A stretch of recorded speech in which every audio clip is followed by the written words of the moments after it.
ഉപതെരഞ്ഞെടുപ്പിന്റെ വോട്ടെടുപ്പ് അവസാന മണിക്കൂറുകളിലേക്ക് കടക്കുന്നു. രാവിലെ മഴയെത്തും, പിന്നീട് മഴ മാറി നിന്നപ്പോഴും വോട്ടാവേശത്തിന് കുറവില്ല എന്നാണ് റിപ്പോർട്ടുകൾ സൂചിപ്പിക്കുന്നത്. 60% പേരാണ് ഇതുവരെ വോട്ട് രേഖപ്പെടുത്തിയിരിക്കുന്നത്. അഭ്യൂഹങ്ങൾക്കൊടുവിൽ അന്തരിച്ച മുൻ DCC അധ്യക്ഷൻ VV പ്രകാശിന്റെ കുടുംബം വോട്ട് ചെയ്യാനെത്തി. അവരെത്തില്ല എന്നൊക്കെയുള്ള സൂചനകൾ അല്ലെങ്കിൽ അത്തരത്തിലുള്ള അഭ്യൂഹങ്ങൾ നേരത്തെ പ്രചരിച്ചിരുന്നു. അങ്ങനെയല്ല, അവർ വോട്ട് ചെയ്യാൻ എത്തിയിട്ടുണ്ട്. നമുക്ക് ചില പ്രതികരണങ്ങൾ വന്നിട്ടുണ്ട്, ആ പ്രതികരണങ്ങൾ നോക്കാം. അതിന് തൊട്ടു പിന്നാലെ സുഹൈൽ മുഹമ്മദ് ഞങ്ങളുടെ പ്രതിനിധി റിപ്പോർട്ടുകളുമായി നമുക്കൊപ്പം ചേരും. വിജയസാധ്യത തീർച്ചയായും UDF ജയിക്കണം എന്ന് തന്നെയാണല്ലോ. കാരണം ഞങ്ങളുടെ പാർട്ടി UDF ആണല്ലോ. നിലപാടിലൊരു മാറ്റമില്ല. ഞങ്ങൾക്ക് പരാതിയില്ല, ഞങ്ങൾ പരാതിയില്ലാത്ത കാര്യമാണത്. UDF പാർട്ടിയിൽ ഞങ്ങൾ നിൽക്കുന്നിടത്തോളം കാലം ഞങ്ങൾ UDFന്റെ കൂടെ നിൽക്കുന്നുള്ള അവരുടെ വിശ്വാസമാണത്. അത് എന്നും തെളിയിച്ചിരിക്കും ഞങ്ങള്. VV പ്രകാശിന്റെ മുൻ DCC അധ്യക്ഷൻ VV പ്രകാശിന്റെ കുടുംബം വോട്ട് ചെയ്ത ശേഷം മാധ്യമങ്ങളോട് പ്രതികരിച്ചതാണ് നമ്മൾ കണ്ടത്.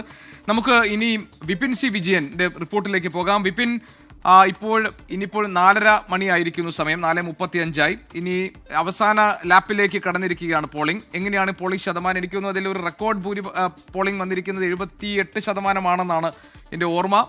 ഇപ്പോൾ ശതമാനം ഏതാണ്ട് 60% മേലെയായിട്ടുണ്ട് അല്ലേ വിപിൻ?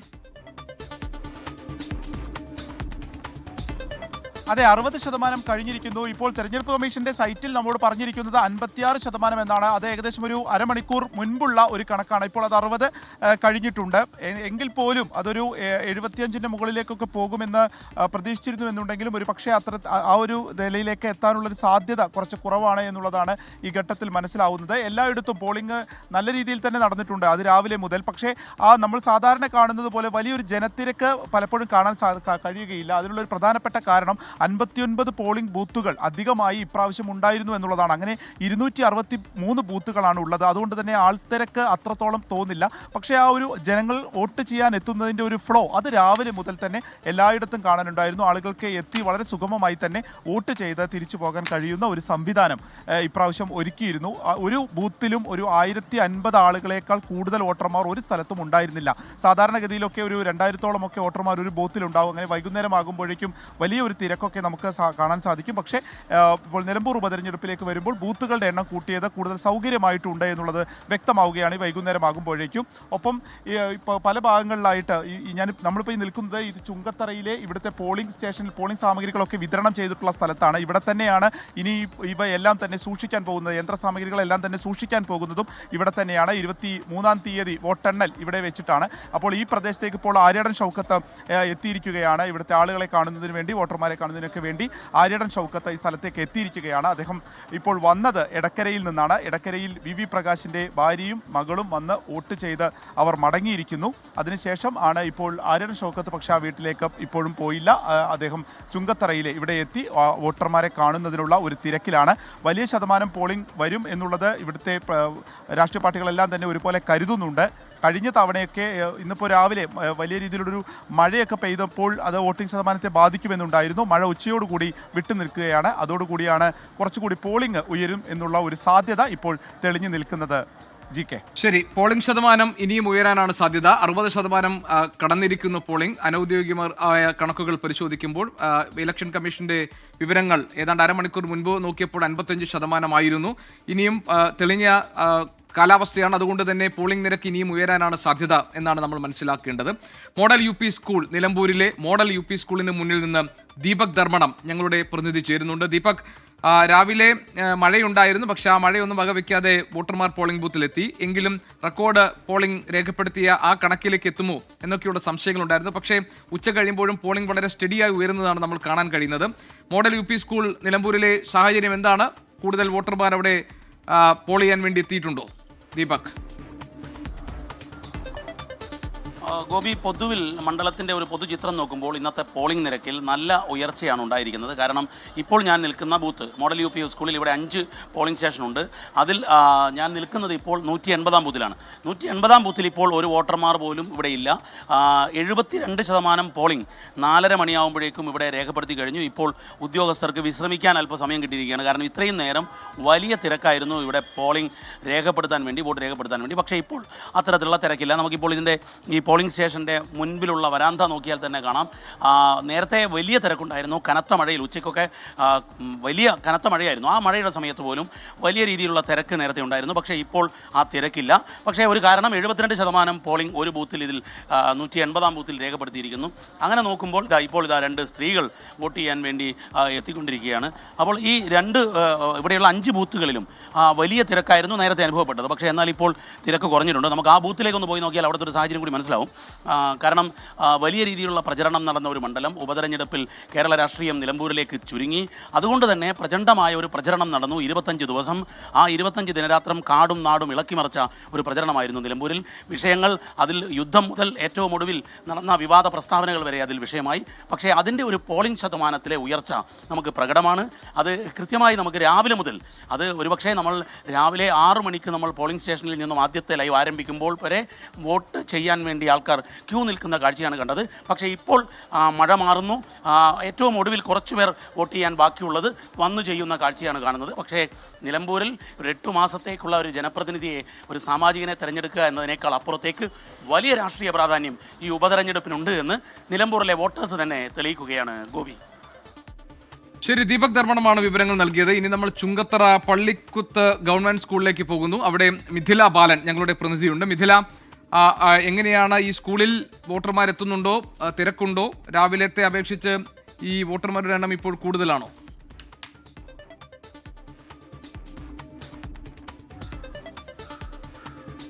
ഗോപി, രാവിലത്തെ അപേക്ഷിച്ച് നോക്കുകയാണെങ്കിൽ വോട്ടർമാരുടെ എണ്ണം കുറവാണ്. മിക്ക ബൂത്തുകളിലും ഇതുതന്നെയാണ്. ചുങ്കത്തറ പഞ്ചായത്തിലെ മിക്ക ബൂത്തുകളിലും ഇതുതന്നെയാണ് അവസ്ഥ. ഇപ്പോൾ 1-2 ആളുകൾ എത്തി വോട്ട് ചെയ്ത് മടങ്ങുന്ന കാഴ്ചയാണ് നമുക്ക് ഇവിടെ നിന്നും കാണാൻ കഴിയുന്നത്. മാത്രമല്ല, ഈ 159-ാമത്തെ ബൂത്തിൽ 72% വോട്ടും പോൾ ചെയ്യപ്പെട്ടു. അതുകൊണ്ട് തന്നെയാണ് ഇത്തരത്തിലൊരു തിരക്ക്. രാവിലെ നല്ല തിരക്കുണ്ടായിരുന്നു. അത് നമ്മൾ കണ്ടതാണ്. കാലാവസ്ഥ അനുകൂലമായ സമയത്ത് കൂട്ടമായി എത്തി ആളുകൾ വോട്ട് ചെയ്ത് മടങ്ങുന്ന കാഴ്ചയാണ് നമ്മൾ കണ്ടത്. ഇപ്പോൾ നമ്മൾ പോകുന്ന ഈ ദൃശ്യങ്ങളിലേക്ക് പോകുന്ന ബൂത്ത് 159-ാം ബൂത്താണ്. ഇവിടെയാണ് ഞാൻ നേരത്തെ പറഞ്ഞ 72% പോളും ഇവിടെ പോൾ ചെയ്യപ്പെട്ടിട്ടുണ്ട്. പിന്നീടുള്ളത് 161-ാമത്തെ ബൂത്താണ്. അവിടെ 800 വോട്ടർമാരാണുള്ളത്. അതിൽ 572 പേർ ഇതിനകം തന്നെ വോട്ട് രേഖപ്പെടുത്തിയിട്ടുണ്ട്. ഇങ്ങനെ വെച്ച് നോക്കുകയാണെങ്കിൽ ചുങ്കത്തറയെ സംബന്ധിച്ച് പറയുകയാണെങ്കിൽ വോട്ടർമാർ ഇങ്ങോട്ട് എത്തി വോട്ട് ചെയ്ത് മടങ്ങുന്ന കാഴ്ചയാണ് നമുക്ക് കാണാൻ കഴിയുന്നത്. രാവിലെ നമ്മൾ കണ്ടതാണ് ഗ്രാമീണ മേഖലകളിൽ ഉൾപ്പെടെ ഈ ചുങ്കത്തറ പഞ്ചായത്തിന്റെ ഗ്രാമീണ മേഖലകളിലേക്ക് അല്ലെങ്കിൽ ഉൾമേഖലകളിലേക്കെല്ലാം പോവുകയാണെങ്കിൽ കൂടുതൽ സ്ത്രീ വോട്ടർമാർ ഉച്ചസമയത്ത് മുൻപ് എത്തി വോട്ട് ചെയ്ത് മടങ്ങിയ ഒരു കാഴ്ചയാണ് കണ്ടിട്ടുണ്ടായിരുന്നത്. സമാനമായ സാഹചര്യം തന്നെയാണ് മറ്റ് എല്ലായിടങ്ങളിലും ചുങ്കത്തറ പഞ്ചായത്തിന്റെ വിവിധ ഭാഗങ്ങളിലെല്ലാം നമുക്ക് കാണാൻ കഴിഞ്ഞിട്ടുള്ളത്. 31,833 ഈ ചുങ്കത്തറ പഞ്ചായത്തിലെ ടോട്ടൽ വോട്ടർമാരുടെ എണ്ണം. ഇതിലിപ്പോൾ എന്തുതന്നെയായാലും ഒരു 60% മുകളിൽ പേർ ഇതിനകം തന്നെ വോട്ട് അതൊക്കെ നിങ്ങൾ കൊടുക്കുക. അത് 4 മണി 3:30 മണിക്കൊക്കെയുള്ള റിപ്പോർട്ടല്ലേ. വോട്ടിംഗ് ശതമാനം 70% മുകളിൽ വരും, ഒരു സംശയമല്ല. പിന്നെ ഒരു സംശയം വേണ്ട. പിന്നെ പ്രിയങ്ക ഗാന്ധിയുടെ ഇലക്ഷൻ 61%, 62% വന്നിട്ടുള്ളൂ ബൈ ഇലക്ഷൻ. ഇത് മോർ ദാൻ 70 വരും. ഇപ്പോൾ ഈ ബൂത്തുകളിലൊക്കെ തന്നെ 70 ആയി. അവിടെ ഒരു ബൂത്തിൽ നിന്നപ്പോൾ 74 അവർ എക്സ്പെക്ട് ചെയ്യുന്നത് 80 ആണ്. വിചാരിച്ച പോലെ പോളിംഗ് നടന്നു എന്നുള്ളതാണ്. തീർച്ചയായിട്ടും അതൊരു നല്ല വളരെ പോസിറ്റീവായിട്ടുള്ളൊരു സൈനാണ്. ഒന്ന് വിളിച്ചവന് വളരെ പോസിറ്റീവായിട്ട് സൈൻ. ഓക്കെ. UDF സ്ഥാനാർത്ഥി ആര്യാടൻ ഷൗക്കത്ത് ഞങ്ങളുടെ പ്രതിനിധി വിപിൻ സി വിജയനോട് സംസാരിക്കുന്നതാണ് നമ്മൾ കണ്ടത്. ആര്യാടൻ ഷൗക്കത്ത് പറയുന്നത് 70%-ലധികം വരും പോളിംഗ്. പലയിടങ്ങളിലും നല്ല പോളിംഗ്, കനത്ത പോളിംഗ് തന്നെ രേഖപ്പെടുത്തിയിട്ടുണ്ട്. അതുകൊണ്ട് 70% മുകളിലേക്ക് പോളിംഗ് പോകും എന്നുള്ളതാണ്. വിപിൻ സി വിജയൻ ഉണ്ട് നമ്മളോടൊപ്പം. വിപിൻ, എന്താണ് UDF സ്ഥാനാർത്ഥി ആര്യാടൻ ഷൗക്കത്തിന്റെ പ്രതീക്ഷകൾ? പോളിംഗ് ശതമാനം 70 കടക്കും എന്ന് അദ്ദേഹം ഉറപ്പിച്ചു പറയുന്നുണ്ടല്ലോ. അതെ, ഇപ്പോൾ ലോക്സഭാ തിരഞ്ഞെടുപ്പിന്റെ അതിന്റെ ഉപതെരഞ്ഞെടുപ്പുണ്ടായിരുന്നു. ആ ഉപതെരഞ്ഞെടുപ്പിൽ 64% നിലമ്പൂരിലെ വോട്ടിംഗ് ശതമാനം ഉണ്ടായിരുന്നത്. അത് ആയിരിക്കില്ല ഇപ്രാവശ്യം 70-ന് മുകളിൽ പോകുമെന്നുള്ള വലിയ ആത്മവിശ്വാസം തന്നെയാണ് UDFന്റെ സ്ഥാനാർത്ഥിക്കുള്ളത്. അത് ഏകദേശം പല ബൂത്തുകളിലും 70% ആയിരിക്കുന്നു. ഇന്ന് അതിനേക്കാൾ മുകളിലേക്ക് പോകാനുള്ള എല്ലാ സാധ്യതയുമാണ്. വളരെ പോസിറ്റീവായിട്ടുള്ള ഒരു സൈനാണ് ഇവിടെ ഉള്ളത് എന്നുള്ളതാണ് ഇപ്പോൾ സ്ഥാനാർത്ഥി പറഞ്ഞിരിക്കുന്നത്. തികഞ്ഞ ആത്മവിശ്വാസത്തിൽ തന്നെയാണ് UDF ക്യാമ്പ് ഇതുമായി ബന്ധപ്പെട്ടിട്ടുള്ളത്. ഒപ്പം തന്നെ മറ്റൊരു വിഷയമുള്ളത്, ഇന്നിപ്പോൾ വി പ്രകാശിന്റെ ഭാര്യയും മകളും വോട്ട് ചെയ്യാൻ എത്തുമോ എന്നുള്ളൊരു വലിയ ചോദ്യം രാവിലെ മുതൽ തന്നെ ഉണ്ടായിരുന്നു. പ്രത്യേകിച്ച് CPM അതൊരു വിഷയമാക്കി ഉയർത്തിയിരിക്കുന്ന ഒരു ഘട്ടത്തിൽ ഇപ്പോൾ അരുൺ ഷൗക്കത്തിനെ സ്ഥാനാർത്ഥിയാക്കി നിശ്ചയിച്ച അന്ന് തന്നെ നന്ദന പ്രകാശിന്റെ ഒരു പോസ്റ്റ് വരുന്നു. ആ പോസ്റ്റിൽ അച്ഛനെ കുറിച്ചുള്ള ഓർമ്മകൾ മാത്രം പറഞ്ഞുകൊണ്ടും അച്ഛൻ്റെ ഓർമ്മകൾ ഇവിടെ തന്നെ ഉണ്ടാകും, അത് പച്ചയ്ക്ക് മനസ്സിലെന്നും ഉണ്ടാകും എന്നുള്ള ഒരു പോസ്റ്റ് വരുന്നു. അതിനുശേഷം അന്ന് തുടങ്ങിയിട്ടുള്ള ഒരു വിവാദം, അന്ന് തുടങ്ങിയിട്ടുള്ള ഒരു ചോദ്യങ്ങൾ പല രീതിയിലും ഉയർന്നു വന്നിരുന്നു. അപ്പോൾ അരുൺ ഷൗക്കത്ത് വീട്ടിലേക്ക് സന്ദർശിക്കുമ്പോൾ തുടങ്ങിയിട്ടുള്ള പല രീതിയിലുള്ള ചർച്ചകളൊക്കെ നടന്നു. പക്ഷേ അത് ഉണ്ടായില്ല എന്ന് മാത്രമല്ല, ആ ചർച്ചകളൊക്കെ എം സ്വരാജ് ഈ ഒരു നിശബ്ദ പ്രചാരണത്തിൻ്റെ ദിവസം അവിടേക്ക് പോവുകയും ചെയ്തു. അപ്പോൾ മുതൽ തന്നെ അദ്ദേഹം പോവുമോ അല്ലെങ്കിൽ അവർ വോട്ട് ചെയ്യാൻ വരുമോ, അവരുടെ പ്രതികരണം എന്തായിരിക്കും എന്നുള്ളതൊക്കെ രാഷ്ട്രീയ കേരളം ഉറ്റുനോക്കിയതായിരുന്നു. ഇന്നിപ്പോൾ രാവിലെ മുതൽ തന്നെ അവർ സ്ഥലത്തില്ല, അവർ വോട്ട് ചെയ്യാൻ എത്തില്ല എന്നുള്ളതായിരുന്നു എതിരാളികൾ ഉൾപ്പെടെയുള്ളവർ പറഞ്ഞിരുന്നത്. CPM പ്രത്യേകിച്ചും അതായിരുന്നു പറഞ്ഞിരുന്നത്. പക്ഷേ 3:30 അവർ വോട്ട് ചെയ്യുകയും UDFന് ഒപ്പമാണ്, മരണം വരെ UDFനൊപ്പം നിൽക്കുകയും UDF ജയിക്കണമെന്നാണ് ആഗ്രഹം എന്നുള്ള ഒരു നിലപാട് അവർ പറയുകയും ചെയ്തിരിക്കുകയാണ്. ഇന്നിപ്പോൾ കറുപ്പ് വസ്ത്രം ധരിച്ച് എന്തായിരുന്നു കറുപ്പ് വസ്ത്രം ധരിച്ചെന്ന് ചോദിച്ചപ്പോൾ അത് ധീരതയുടെ പ്രതീകം എന്നുള്ളതായിരുന്നു നന്ദന പ്രകാശിന്റെ അതുമായി ബന്ധപ്പെട്ടുള്ള ഉത്തരം. അപ്പോൾ UDFനൊപ്പം നിൽക്കുകയാണ്. ഈ വിവാദങ്ങൾ ഉണ്ടാക്കിയവർ തന്നെ അതിന് മറുപടി പറയട്ടെ എന്നുകൂടി മകൾ പറഞ്ഞു വെക്കുന്നുണ്ട്. DCC പ്രസിഡന്റും ഒപ്പം തന്നെ 2021 UDF സ്ഥാനാർത്ഥിയുമായ VV പ്രകാശിന്റെ മരണവുമായി ബന്ധപ്പെട്ട അന്ന് ഒരു സമ്മർദ്ദമുണ്ടായിരുന്നു. അന്ന് ആ തിരഞ്ഞെടുപ്പിൽ അരുൺ ഷൗക്കത്തിന്റെ ഭാഗത്ത് ഒരു സഹകരണം ഉണ്ടായില്ല തുടങ്ങിയിട്ടുള്ള വിവാദങ്ങൾ ഇതിനു മുൻപ് തന്നെ വലിയ ചർച്ചയുണ്ടാക്കിയായിരുന്നു. അതിനുശേഷം അദ്ദേഹത്തിന്റെ മരണത്തിന് ശേഷം ഇപ്പോൾ അരുൺ ഷൗക്കത്തിന്റെ ഈ ഒരു സ്ഥാനാർത്ഥിത്വവുമായി ബന്ധപ്പെട്ടിട്ടുള്ളായിരുന്നു കൂടുതൽ വിവാദങ്ങൾ ഉയർന്നു വരികയും ചെയ്തിരിക്കുന്നത്. അതിനിപ്പോൾ ആ കുടുംബം മറുപടി പറഞ്ഞിരിക്കുകയാണ്. പക്ഷേ ഏറ്റവും പ്രധാനപ്പെട്ട കാര്യം, ഇന്ന് ഏകദേശം 200 മീറ്റർ VV പ്രകാശിന്റെ വീട്ടിലേക്ക് ഉണ്ടായിരുന്ന ഒരു സമയത്ത് അരുൺ ഷൗക്കത്ത് അവിടേക്ക് കയറിയില്ല. അത് ചോദിച്ചപ്പോഴും അദ്ദേഹം ഒഴിഞ്ഞു മാറുകയും UDFനകത്ത് ഒരു വിള്ളൽ ഉണ്ടാക്കാനും കഴിയുകയില്ല എന്ന് മാത്രം പറയുകയുമാണ് ഉണ്ടായത്. ഇപ്പോൾ പല ബൂത്തുകളിലേക്ക് അദ്ദേഹം പല ബൂത്തുകളിലെത്തി വോട്ടുറപ്പിക്കുന്ന ഒരു തിരക്കിലാണ് അരുൺ ഷൗക്കത്ത് ഉള്ളത്. GK. ശരി, VV പ്രകാശിന്റെ ഭാര്യയും മകളും വോട്ട് ചെയ്യാൻ എത്തി. അവർ വോട്ട് ചെയ്യാൻ വരില്ല എന്നൊക്കെയുള്ള അഭ്യൂഹങ്ങൾ പ്രചരിക്കപ്പെട്ടിരുന്നു. അങ്ങനെയല്ല, തങ്ങൾ വോട്ട് ചെയ്യാൻ എത്തിയിരിക്കുന്നു. കറുപ്പ് വസ്ത്രം അണിഞ്ഞാണ് അവർ എത്തിയത്. കറുപ്പ് ധീരതയുടെ പ്രതീകമാണ് എന്നാണ് മകൾ പറഞ്ഞത്. ഏതായാലും അരുൺ ഷൗക്കത്ത് എന്ന UDF സ്ഥാനാർത്ഥി VV പ്രകാശിന്റെ വീട് സന്ദർശിക്കുകയോ വോട്ട് ചോദിക്കുകയോ ചെയ്തിട്ടില്ല. അതേസമയം തന്നെ ഈ ഇരുവർക്കുമിടയിൽ ഉണ്ടായിരുന്ന അസ്വസ്ഥതകൾ, അസ്വാരസ്യങ്ങൾ അതൊക്കെ തന്നെ ഈ തെരഞ്ഞെടുപ്പിൽ ഒരു വിഷയമാക്കി ഉയർത്താൻ ഇടതുപക്ഷവും ശ്രദ്ധിച്ചിരുന്നു. ഏതായാലും നിലവിൽ ഇപ്പോൾ VV പ്രകാശിന്റെ ഭാര്യയും മകളും വോട്ട് രേഖപ്പെടുത്തി പുറത്തേക്ക് ഇറങ്ങി വരുന്ന ദൃശ്യങ്ങൾ കണ്ടു. മരണം വരെയും UDFനൊപ്പമായിരിക്കും എന്ന് പ്രഖ്യാപിക്കുക കൂടി അവർ ചെയ്തിട്ടുണ്ട്. കറുത്ത വസ്ത്രം അണിഞ്ഞെത്തിയത് ധീരതയുടെ പ്രതീകമാണ് കറുപ്പ് എന്നതുകൊണ്ടാണ് എന്ന് മകൾ മാധ്യമങ്ങളോട് വിശദീകരിക്കുകയും ചെയ്തു. അവരുടെ ആ ദൃശ്യങ്ങൾ ഇപ്പോൾ നമുക്ക് കാണാൻ കഴിയും. ചുങ്കത്തറ പള്ളിക്കുത്ത് ഗവൺമെന്റ് സ്കൂളിൽ നിന്നാണ് നേരത്തെ ഞങ്ങളുടെ പ്രതിനിധി മിഥില ബാലൻ വിവരങ്ങൾ നൽകിക്കൊണ്ടിരുന്നത്. മിഥില നമ്മളോടൊപ്പം തുടരുന്നുണ്ട്. മിഥില, പറയൂ.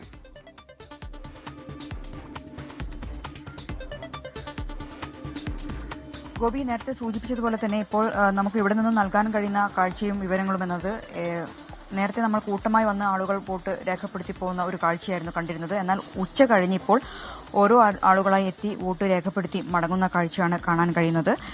159, 161, 158, 160 ഇങ്ങനെ 4 ബൂത്തുകളാണ് ഇവിടെ ഞാൻ ഇപ്പോൾ ഉള്ള ഈ ഒരു സ്കൂളിലുള്ളത്.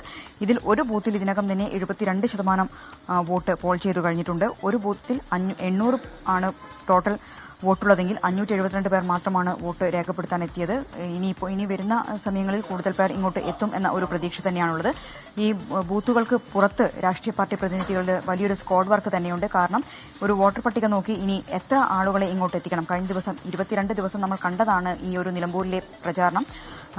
പരസ്യ പ്രചാരണത്തിന്റെ ആവേശം എല്ലാം നമ്മൾ കണ്ടതാണ്. ആ ഒരു ആവേശമെല്ലാം അവർക്ക് എത്രത്തോളം ഈ പോളിംഗ് ബൂത്തിലേക്ക് ജനങ്ങളെ എത്തിക്കാൻ കഴിഞ്ഞു എന്നത് തന്നെയാണ് ഈ വോട്ടർ പട്ടിക വെച്ച് അവർ നോക്കുന്നത്. ഇനി ആരെങ്കിലും വോട്ട് ചെയ്യാനുണ്ടോ എങ്കിൽ അവരെ എത്രയും പെട്ടെന്ന് പോളിംഗ് ബൂത്തിൽ എത്തിക്കാനുള്ള ഒരു സ്ക്വാഡ് വർക്ക് എല്ലാ മുന്നണികളുടെ ഭാഗത്തുനിന്നും നടക്കുന്നുണ്ട്. ഈ ഒരു ചുങ്കത്തറയുടെ ഒരു രാഷ്ട്രീയം പറയുകയാണെങ്കിൽ ഏറെ രാഷ്ട്രീയ നാടകങ്ങൾക്ക് സാക്ഷ്യം വഹിച്ച ഒരു മണ്ഡലം കൂടിയാണ്. പ്രത്യേകിച്ച് പി വി അൻവറിന്റെ ഒരു എഫക്ട് അത് ഏറ്റവും കൂടുതൽ പ്രകടമായ ഒരു പഞ്ചായത്ത് കൂടിയാണ് ഈ ചുങ്കത്തറ എന്നത്. ഏറ്റവും ഒടുവിൽ പറയുകയാണെങ്കിൽ നേരത്തെ ഇടതുമുന്നണിയുടെ കൈവശമായിരുന്നു ഈ പഞ്ചായത്തെങ്കിൽ കൂറുമാറ്റത്തിലൂടെ ആ ഭരണം ഇടതുമുന്നണിക്ക് നഷ്ടമായ ഒരു സ്ഥിതിവിശേഷമുണ്ടായ പഞ്ചായത്താണ്. പ്രത്യേകിച്ച് ഇടത് സ്വതന്ത്ര തന്നെ കൂറുമാറി ഇടതിന് ഭരണം നഷ്ടപ്പെട്ട ഒരു സംഭവം.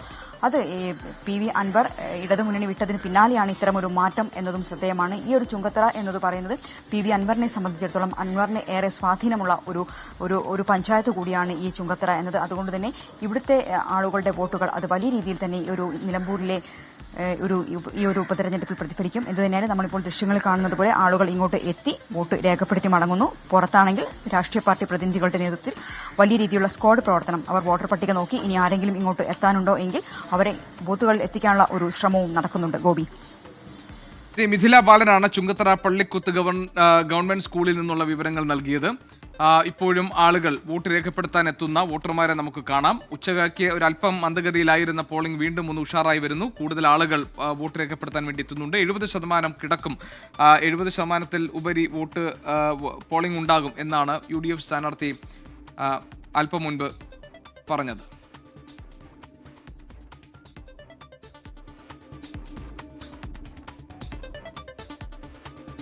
നിതിൻ അംബുജൻ ഞങ്ങളുടെ പ്രതിനിധി ഇപ്പോൾ ചേരുന്നുണ്ട് അമരമ്പലത്ത് നിന്ന്. നിതിൻ, പറയൂ, അവിടെ എങ്ങനെയുണ്ട് പോളിംഗ്?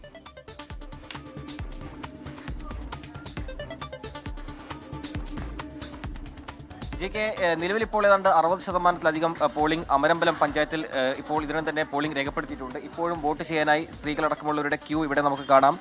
ഇടയ്ക്ക് ഒരു ശക്തമായ മഴ പെയ്തപ്പോൾ ഇപ്പോൾ വോട്ട് രേഖപ്പെടുത്താനായി ആളുകളുടെ തിരക്ക് ഉണ്ടായിരുന്നില്ല. പക്ഷേ അതിനുശേഷം ഇപ്പോൾ മഴ മാറി നിൽക്കുന്ന സാഹചര്യമാണ്. ഇനി ഏതാണ്ട് ഇനി ഒരു 1.25 മണിക്കൂർ മാത്രമേ ഉള്ളൂ. അതിനിടയിൽ വേഗത്തിൽ വന്ന് വോട്ട് ചെയ്യാനുള്ള ഒരു തിരക്കിലാണ് എല്ലാ വോട്ടർമാരുടെ എല്ലാം തന്നെ നമ്മൾ ദൃശ്യങ്ങളിൽ തന്നെ കാണുന്നത്. ഞാനിപ്പോൾ നിൽക്കുന്നത് ചുള്ളിയോട് ഈസ്റ്റിലെ നുസ്രത്തുൽ ഇസ്ലാം മദ്രസയിലാണ്.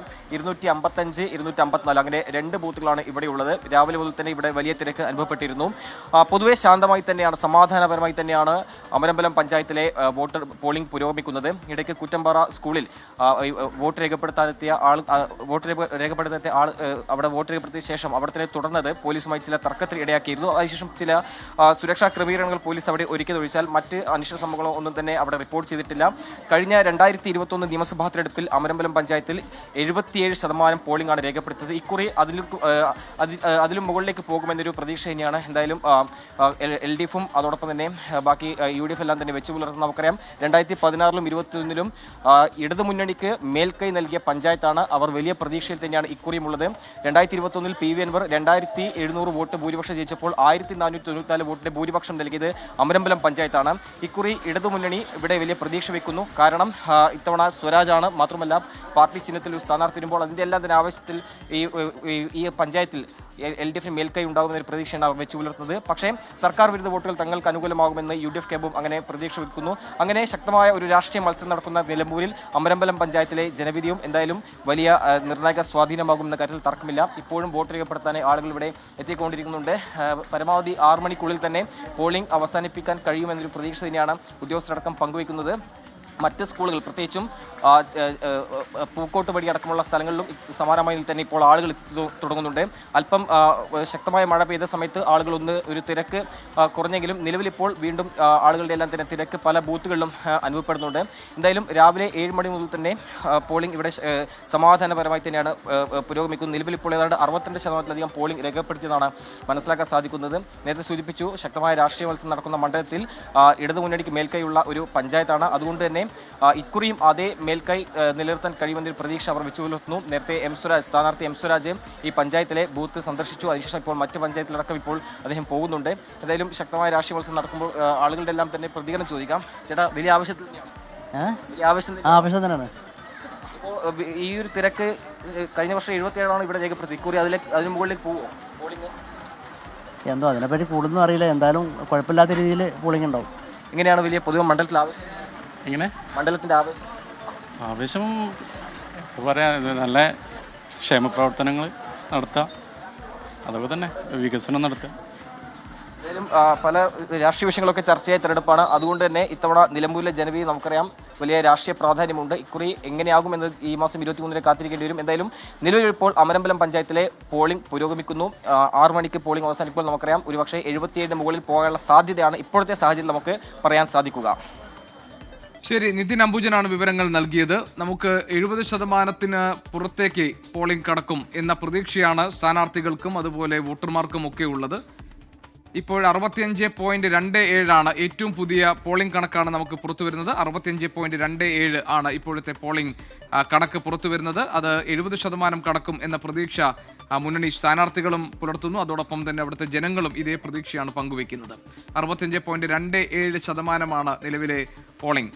നമുക്ക് വഴിക്കടവ് നിന്ന് സുർജിത്ത് അയ്യപ്പത്ത് നമ്മളോടൊപ്പം ചേരുന്നുണ്ട്. സുർജിത്ത്, എല്ലായിടങ്ങളിലും ഭേദപ്പെട്ട നിലയിലുള്ള പോളിംഗ് രേഖപ്പെടുത്തപ്പെട്ടിട്ടുണ്ട്.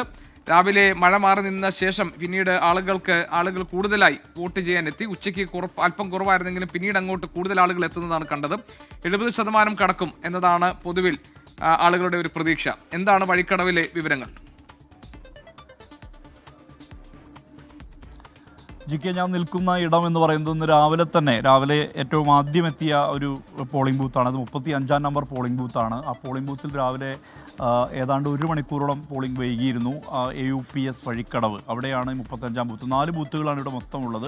അതിൽ ഈ ബൂത്തിൽ മാത്രമാണ് ഒരു ഭേദപ്പെട്ട നിലയിലെങ്കിലും ആളുകൾ ഉള്ളതെന്ന് വേണം പറയാൻ. മറ്റ് ബൂത്തുകളൊക്കെ ഇപ്പോൾ ഈ സമയത്ത് കാലിയായി നിൽക്കുന്നൊരു അവസ്ഥയുണ്ട്. അത്രമാത്രം വലിയൊരു ആൾക്കൂട്ടമൊന്നും ഇവിടെ ഇല്ലാത്തൊരു സ്ഥിതിയുണ്ട്. മാത്രമല്ല, നമ്മൾ ഈ വഴിക്കടവ് പഞ്ചായത്തിൻ്റെ ഔട്ടർ മേഖലയിലൂടെ ഒന്ന് യാത്ര ചെയ്തിരുന്നു. അതായത് ഇവിടുത്തെ വനത്തോട് ചേർന്ന് കിടക്കുന്ന പ്രദേശങ്ങളിലടക്കം യാത്ര ചെയ്തിരുന്നു. ആ യാത്ര ചെയ്ത ഘട്ടത്തിലെല്ലാം വലിയ ഒരു അളവിലുള്ളൊരു തിരക്ക് എവിടെയും കാണാൻ കഴിയാത്ത ഒരു അവസ്ഥയാണുള്ളത്. ഇന്ന് രാവിലെ 3 ഇടങ്ങളിലാണ്. അതായത് ഒന്ന് ഈ ബൂത്തിൽ പോളിംഗ് യന്ത്രം തകരാറിലായിരുന്നു. അതോടൊപ്പം തന്നെ മരുതയിലും സമാനമായ രീതിയിലുണ്ടായിരുന്നു. GHS മരുത 22-ാം ബൂത്തിലും വോട്ടിംഗ് യന്ത്രം കേടുവരുന്നൊരു സ്ഥിതി ഉണ്ടായിട്ടുണ്ട്. അതോടൊപ്പം 2-ാം നമ്പർ ബൂത്തിൽ തണ്ണിക്കടവ് എന്ന് പറയുന്ന 2-ാം നമ്പർ ബൂത്തിൽ സമാനമായ രീതിയിൽ തന്നെ വോട്ടിംഗ് യന്ത്രം തകരാറിലാവുന്നൊരു സ്ഥിതി ഉണ്ടായിട്ടുണ്ട്. അത്തരത്തിൽ വൈകി പോളിംഗ് നടന്ന 3 ബൂത്തുകളാണ് വഴിക്കടവ് പഞ്ചായത്തിലുള്ളത്. അതിലൊരു ബൂത്തിലാണ് ഇപ്പോൾ നിന്ന് നിൽക്കുന്നത്. അങ്ങനെ ആയിട്ട് പോലും ഇവിടെ ഇപ്പോൾ ഈ അവസാന ലാപ്പിൽ ഇനി പരമാവധി മുന്നണികൾ ശ്രമിക്കുക, പരമാവധി തങ്ങളുടെ വോട്ടുകളെ പോളിംഗ് ബൂത്തിലേക്ക് എത്തിക്കുക എന്നുള്ള ശ്രമത്തിൻ്റെ ഭാഗമായിട്ടായിരിക്കും. അതായത്